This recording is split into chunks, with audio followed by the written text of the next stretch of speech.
Morning, Ram Ram ji. मैं गीता देवी, गीता वाटिका गोरखपुर से। आज शुभ गुरुवार है। विष्णु और माँ लक्ष्मी का दिन है।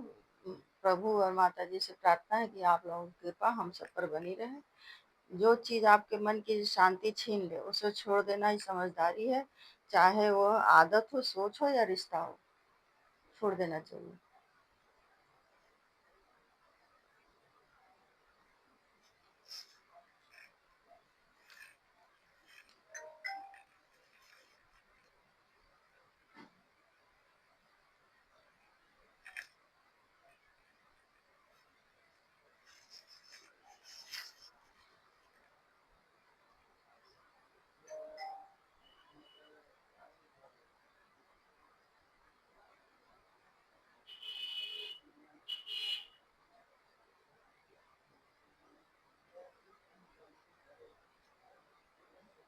जय श्री राम।